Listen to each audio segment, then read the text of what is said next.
आप तो पत्रकार हैं, आप अच्छी तरीके से जानती हैं, जब कुत्ता आदमी को काटता तो खबर नहीं बनती है, जब आदमी कुत्ते को काटता तो खबर बनती है।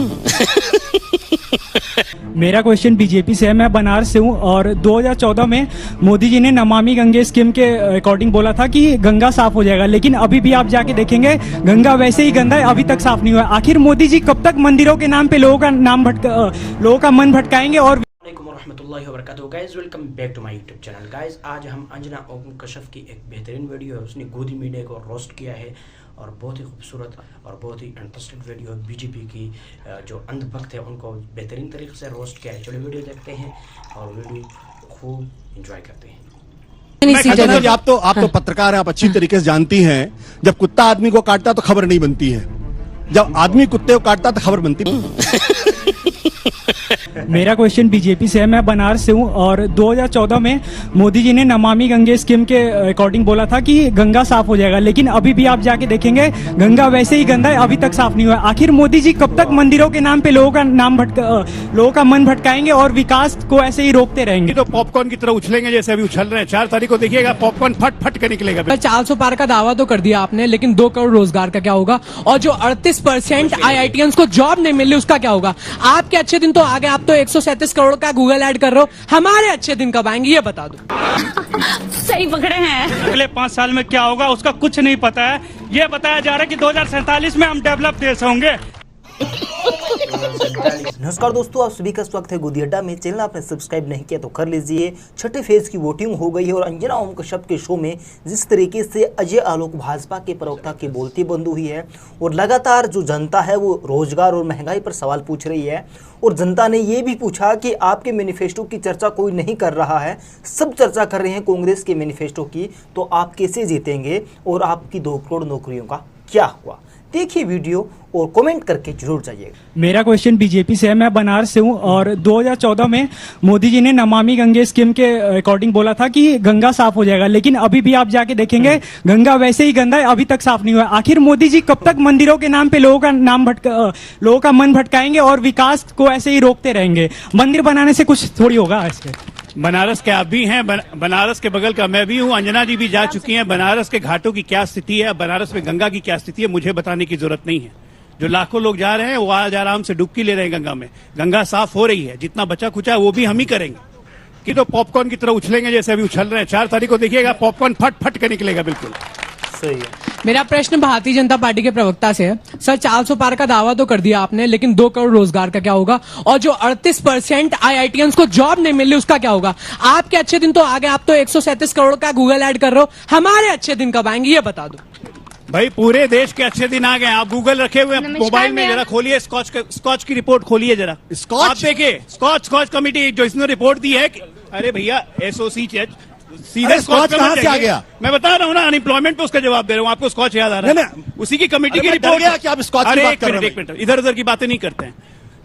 40 करोड़ रोजगार, 50 करोड़ 40 लाख रोजगार जनरेट हुए पिछले 10 साल में, ये अध्ययन की रिपोर्ट कहती है। आप रोजगार का मतलब क्या समझते हैं? सरकारी नौकरी 40 करोड़ नहीं जनरेट। विशेषया सिंह है और मैं ये कहना चाहती हूँ कि जो आरक्षण है गरीबों को देना चाहिए, ना कि जातियों को। तो उसी पे मेरा सवाल है भारतीय जनता पार्टी के प्रवक्ता से कि जो अनुसूचित और पिछड़ा वर्ग है, जो आज आर्थिक रूप से सक्षम हो चुका है, उसे उसके बाद भी आरक्षण क्यों दिया जा रहा है? और जब वो परीक्षा में बैठते हैं तो वो सामान्य वर्ग के श्रेणी में स्थान प्राप्त कर लेते हैं। सोच रहे हैं कि अजय आलोक जी गर्म कोयला हाथ में उठा लेंगे हैं? ये ऐसा मुद्दा है इन सब की। आलोक जी को जवाब देना चाहिए माइकल से। आलोक जी को जवाब देना चाहिए। बिल्कुल जवाब दे रहा हूं। सबसे पहले हमारे संविधान में आरक्षण की व्यवस्था जो है वो कहीं से भी गरीबी और अमीरी पे आधारित नहीं है। ये आपके सामाजिक पिछड़ेपन पे आधारित है, उसी के हिसाब से आरक्षण मिलता है। इस आरक्षण को बदलने की कोशिश आशुतोष जी की फॉर्मल पार्टी ने की है, कांग्रेस पार्टी ने, कि मुसलमानों को भी आरक्षण देने लगे धर्म पे। हम ये काम नहीं करेंगे। और ये बात जी की पार्टी मुझे, हाँ ये तो मतलब छोड़ दिया उन्होंने। अंजना जी सिंपैथाइजर वहीं के हैं। अंजना जी, अजय आलोक जी अपनी पार्टी और अपनी सरकार के बारे में भी कम जानकारी रखते हैं।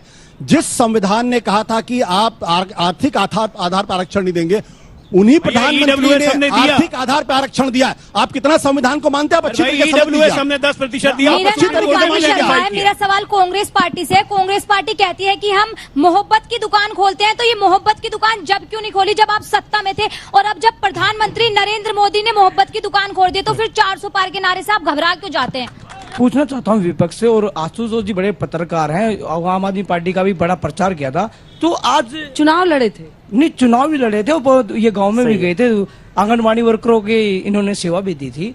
तो मैं पूछना चाहता हूँ इनसे कि आज आप 4 तारीख को राजनीति विषय ये मत कहना कि कांग्रेस और आप ईवीएम हैक हो गई। और जो हरियाणा की बात करें, आप चौंकाने वाले रिजल्ट देखोगे हरियाणा में। और दिल्ली 7-0 है। सवाल पूछोगे कि ज्ञान देना? नहीं, ज्ञान नहीं देना, मैंने बताना, और मैं दिल्ली का वोटर हूँ। और जो बस इतना कह रहे कि दोपहर होते होते ईवीएम हैक हो गया तो नहीं बोलिएगा। ये आपने कहा कि हरियाणा में चौंकाने वाले नतीजे होंगे, इसका क्या मतलब निकालते हैं आप? हरियाणा में चौंकाने वाले नतीजे क्या होने वाले हैं? आप बोलिए ना, बोलिए। अरे उनको डांट काहे रहे? 10 में 10 गठबंधन। चलिए अगला सवाल। सर मेरा सवाल बीजेपी। तो साफ बोलो ना। सही है। बोलिए, एक सेकंड प्लीज। सर मेरा सवाल बीजेपी के प्रवक्ता से है।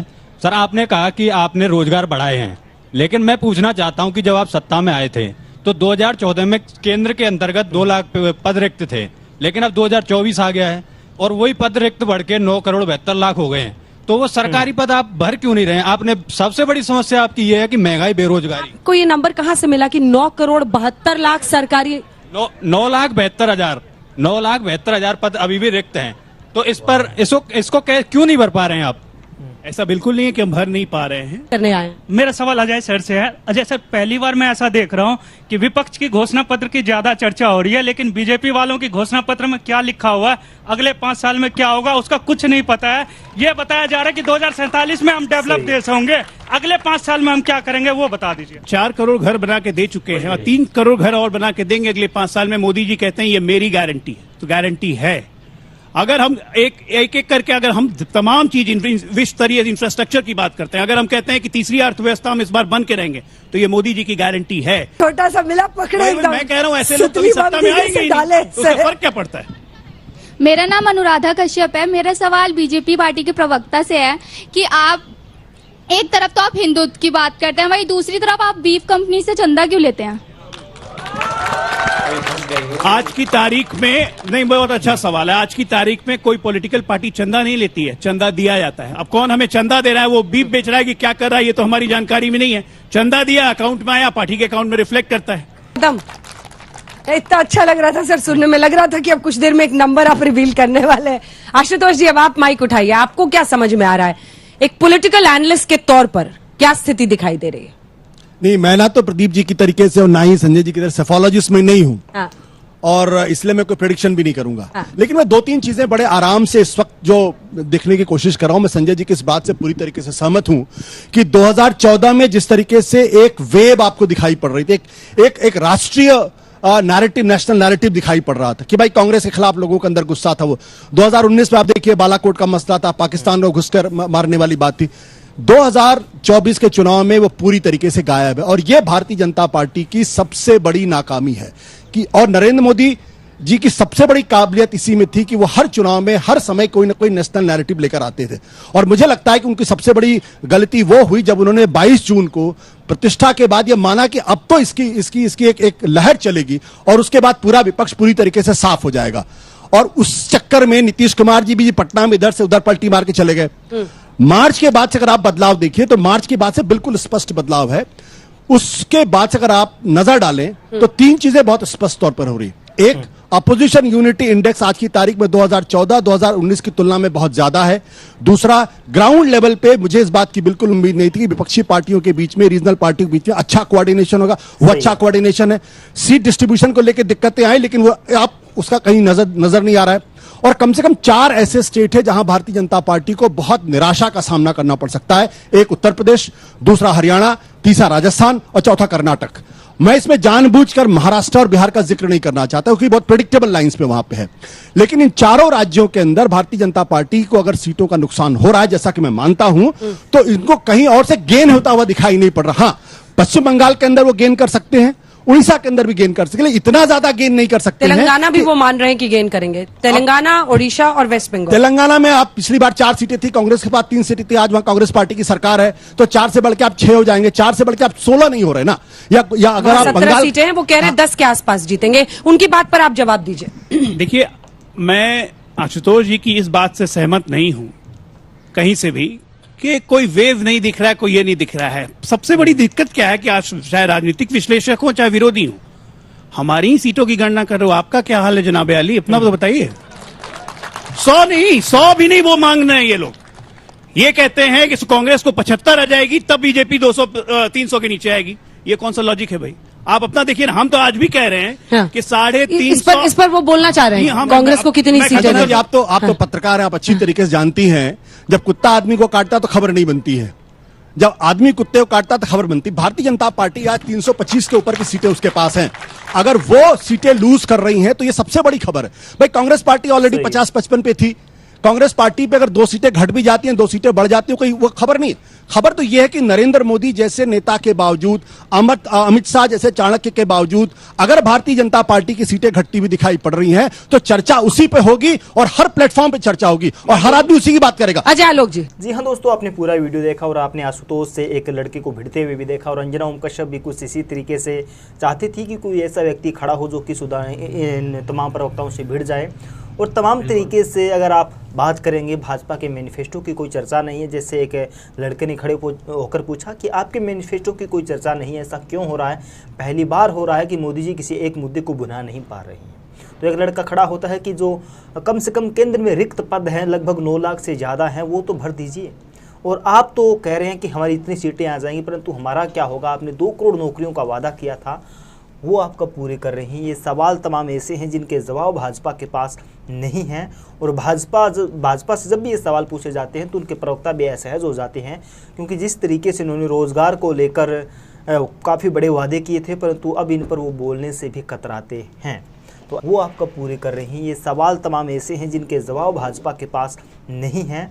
और भाजपा से जब भी ये सवाल पूछे जाते हैं तो उनके प्रवक्ता भी असहज हो जाते हैं, क्योंकि जिस तरीके से उन्होंने रोज़गार को लेकर काफ़ी बड़े वादे किए थे, परंतु अब इन पर वो बोलने से भी कतराते हैं। तो गाइस, ये थे हमारे आज के वीडियो। जैसा कि अंजना ओम कश्यप की जो लाइव वीडियो में आपने देखा कि बहुत से ऐसे आवाम हैं, उन्होंने मोदी जी के बारे में बहुत से सवाल की कि मोदी जी ने 2 करोड़ नौकरियों का वादा किया था, उनमें से 9 लाख दी है, 9 लाख भी नहीं दी है, नहीं 9 लाख भी ऐसे खाली पड़ी है, लेकिन उन्होंने पर कोई भी नहीं बिठाया हो। जो आपने इस वीडियो में देखा, अगर वीडियो पसंद आए तो हमारे चैनल को जरूर सब्सक्राइब करें, बेल आइकन को प्रेस करें ताकि हमारे आने वाले खूबसूरत वीडियो आप तक पहुंच जाए।